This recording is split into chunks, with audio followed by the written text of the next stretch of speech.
Vamos estudar agora a respeito do ensino de Cristo sobre o mundo. O mundo e as coisas que nele vemos, os acontecimentos, os fatos que normalmente temos acesso. Há a influência de quem sobre esses fatos? Vamos entender a lição de Cristo lá em 1 João, capítulo 2, verso 15. Cristo diz assim: Não ameis o mundo nem as coisas que há no mundo. Se alguém amar o mundo, o amor do Pai não está nele.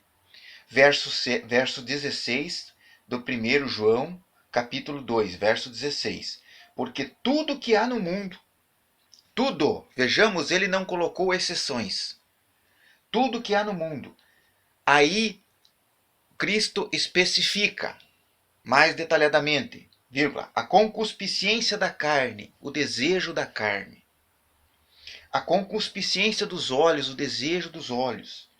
E a soberba da vida não procede do Pai, mas procede do mundo.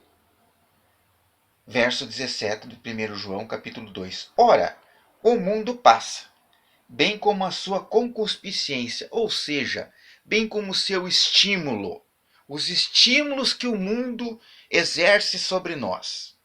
Esses estímulos vêm de Deus ou não vêm de Deus?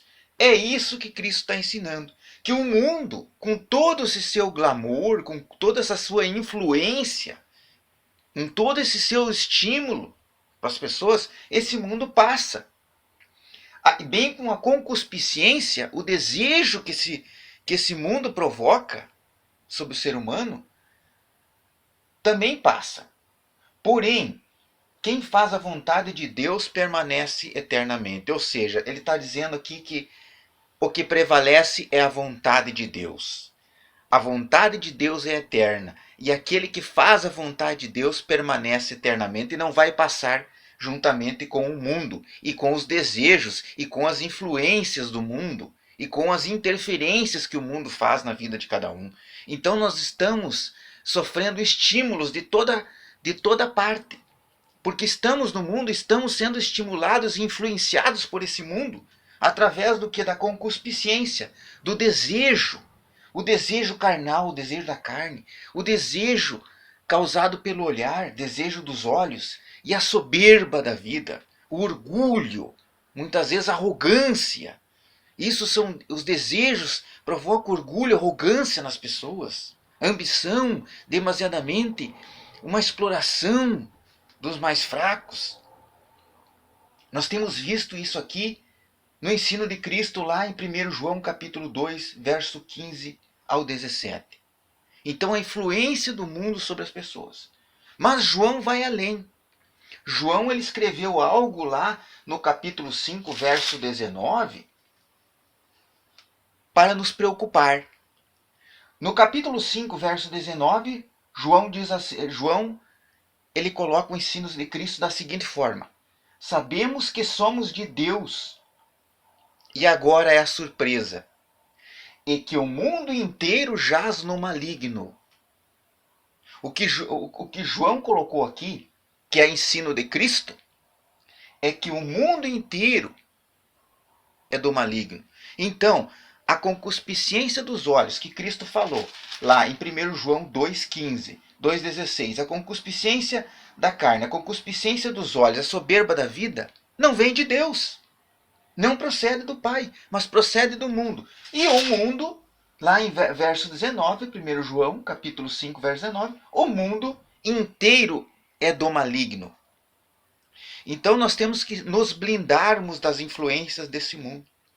Nós temos que escolher aquilo que vai nos conduzir, aquilo que vai nos servir de parâmetro, de servir de norte, de servir de orientação. E não pode ser as coisas do mundo. E não pode ser esse glamour, essa interferência que o mundo tenta fazer na vida pessoal. Não pode. Porque isso gera uma forma de fixação do indivíduo.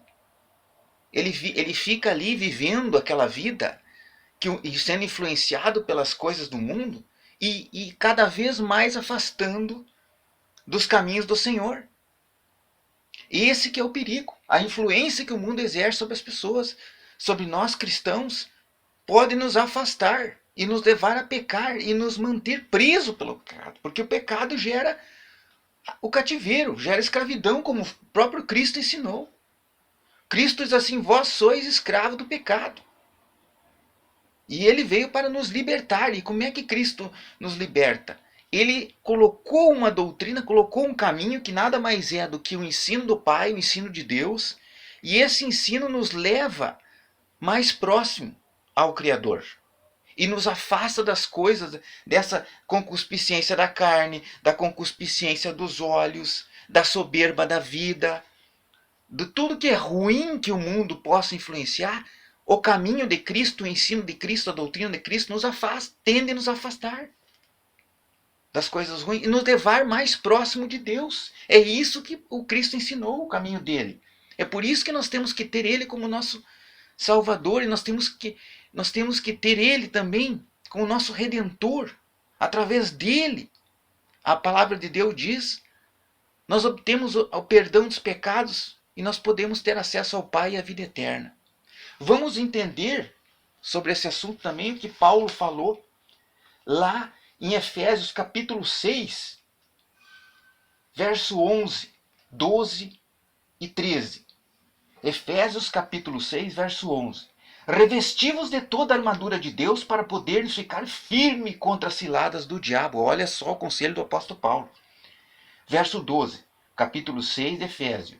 Porque a nossa luta não é contra o sangue e a carne, não é material, não é físico, não é do mundo aparente, e sim contra principados e potestades, contra os dominadores desse mundo tenebroso, contra as forças espirituais do mal nas regiões celestes, ou seja, é sutil.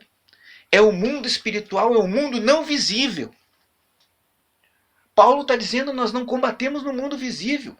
O mundo visível é só a manifestação, a exteriorização, a materialização de algo que está por trás. Que está realmente onde a batalha ocorre, é na região celeste. É contra as forças espirituais do maligno. É o que Paulo está dizendo aqui. Nossa luta não é contra o carne e o sangue, a nossa luta não é contra a matéria, contra o físico, contra isso que os sentidos humanos nós podemos captar, não é? É contra coisas invisíveis. A batalha ocorre em nível espiritual. Por isso que não é contra carne e sangue, e sim contra principados e potestades. Quer dizer, no nível espiritual, há principados e potestades. Contra os dominadores desse mundo, que esses principados e potestades são as legiões, que Cristo chama de legiões. E são dominadores do mundo tenebroso. Contra as forças espirituais do mal nas regiões celestes. No verso 13 do capítulo 6 de Efésios, Paulo orienta: portanto, tomai toda a armadura de Deus. Qual é a armadura de Deus? A fé, o arrependimento, o pedido de perdão a Deus, a fé no sacrifício redentor de Cristo, que Cristo pode perdoar os pecados, como promete em Hebreus. O sangue de Cristo pode perdoar os pecados, como o Hebreu promete, como o próprio Evangelho do Senhor Jesus promete. Então nós temos que ter arrependimento, vigiar, arrependimento, pedir perdão a Deus dos pecados, vigiar para não pecar, estar sempre alerta. E procurar as virtudes do Senhor, as coisas do Senhor, como lá em Filipenses capítulo 4 diz, tudo que é bom, tudo que é virtuoso, tudo que fala sobre Deus, tudo que ensina a vontade de Deus, tudo que ensina a lei de Deus, os mandamentos do Senhor. É isso que tem que ocupar nossos pensamentos, nossas palavras e nossas atitudes. No verso 13 do capítulo 6 de Efésios, prossegue o apóstolo Paulo: portanto, tomai toda a armadura de Deus, a oração, o clamor a Deus, o arrependimento, o pedido de perdão, se afastar da concupiscência dos olhos, concupiscência da carne, para que possais existir no dia mau e depois de ter desvencido tudo, permanecer inabaláveis. Estais, pois, firmes, cingindo-vos com a verdade e vestindo-vos da couraça da justiça. Verso 15. Calçai os pés com a preparação do evangelho da paz. Ou seja, nós temos que estar com o conhecimento da palavra, estudando a palavra e orando e vigiando para não pecar. E se pecar, pedir perdão a Deus, nos arrependeu. E nos arrepender em nome do Senhor Jesus. Então, que Deus dê uma ótima noite a todos, que possamos ler a palavra, nos arrepender dos nossos pecados e pedir perdão a Deus, para que o Senhor Jesus nos oriente através da palavra dele, da leitura, do estudo da palavra, como proceder, como seguir os seus mandamentos, através do Espírito Santo, através da ação do Espírito Santo, que é o Consolador que o Senhor Jesus prometeu depois da sua partida. Vamos ler a palavra, estudar a palavra e orar a Deus e pedir perdão dos pecados, nos arrepender dos pecados. Vamos vigiar também para não pecar. Que Deus abençoe a todos e dê uma ótima noite.